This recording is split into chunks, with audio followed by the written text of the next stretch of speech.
I've got two stories. The first story deals with, I've written 5 books. And the first book I wrote was called Power Networking. And I read it from McGraw-Hill, and the book did very well. And so I came up with a second book.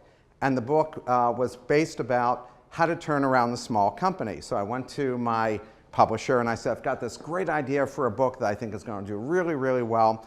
And she said, what's the book? And I said, it's about how to turn around a small business. I had worked in 4 turnarounds, could not find a book. I found plenty of books by Lee Iacocca and other large CEOs of Fortune 500 companies, but it's very easy to turn around a really large company when you can lay off thousands of people, cut budgets, and so forth. But if you're running a business of 20 people, 10 people, you can't just lay off a lot of people. It's hard to go get new lines of credit and so forth.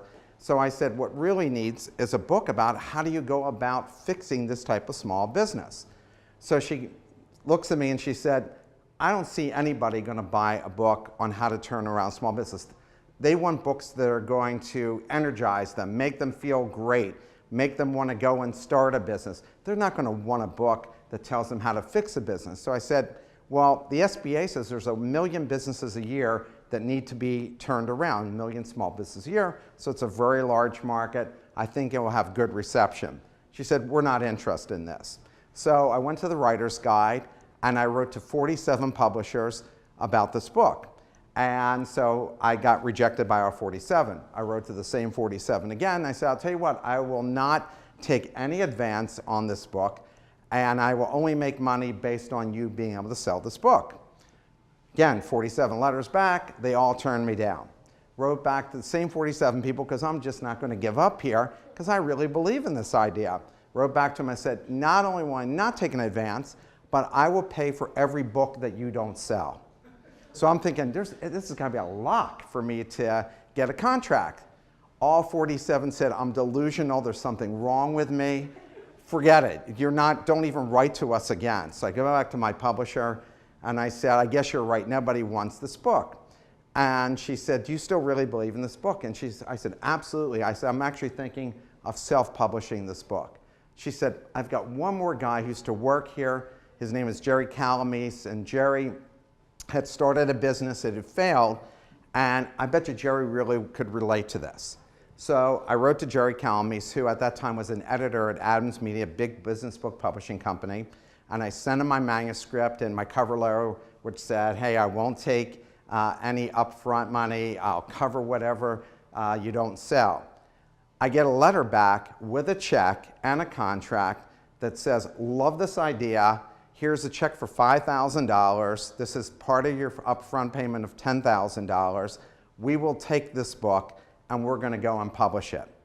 And it turned out to be a really good decision because after the book came out, I'm in an airplane with my daughters flying to Orlando to Disney World, and my older daughter says, hey, Dad, your book's in a magazine. And I said, in a magazine? She's looking at Sky Mall magazine. You know, they're always selling kind of crazy things in Sky Mall magazine. And she said, yeah, your book is right here. And she shows me the page. And there, my book got named one of the 30 best business books in 2000 by Executive Book Summaries. And by making the decision to keep going forward, I actually got 2 more book contracts from Jerry, one for Adams Media, and then he became president of Entrepreneur Press. And because I worked with him there, he took me to Entrepreneur Press. I wrote a book on consulting for him and that publishing company. And from that, I ended up on CNN, on Bloomberg, and a bunch of other TV shows and newspapers countrywide. But if I had not made that decision to keep going forward, that never would have happened. The second story is that I have this wonderful bulldog named Roxy. And Roxy is my #1 daughter, and my daughters have accepted the fact she's #1, and they've been cut out of the will. I mean, everything's being left to Roxy. She's gorgeous, and every day I pop into the room and I say, where's my beautiful girl? And she rolls over on her back, and she looks up at me, giving me her sexy pose, and I rub her belly. So my girls every day say, Dad, send me pictures of Roxy. Well, how many pictures of your dog can you send with her laying on her back, laying on her side, giving you the stupid look or whatever? So every day they ask me for these pictures.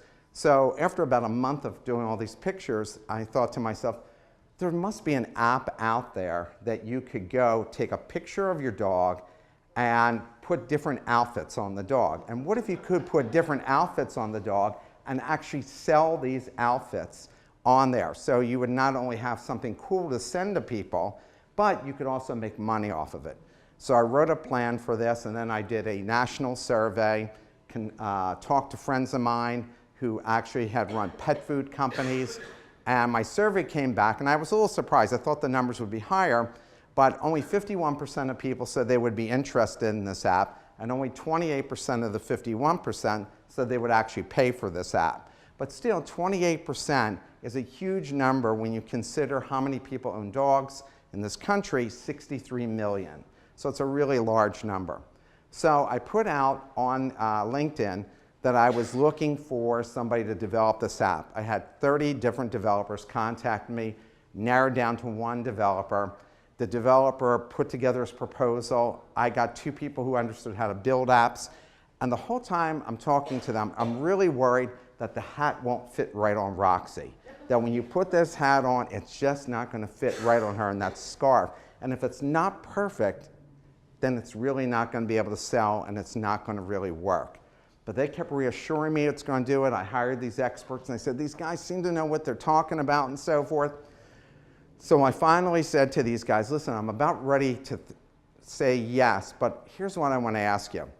Why don't I triple your payment, but you take it in stock and I give you 1/3 of it in cash? Because you tell me you really think this is a great idea. How great an idea really do you think it is? So I want you to give that some thought, come back to me and tell me what you think. Now what I'm hoping is they'll say, we'll take half of it in cash, half of it in stock. They said, no, you know, it might be a little hard. What we really need you to do is get the pictures just right and professional pictures. They start out by telling me, hey, all you have to do is use your camera and take the picture, we'll upload it and we'll be able to do it. So I decided after 3 months, and usually every idea I come up with that I think very strongly about, that I've really researched, I typically always move forward with it. This is the first idea that I decided that in my gut, I just felt that they couldn't get this right. So I decided not to go forward with it.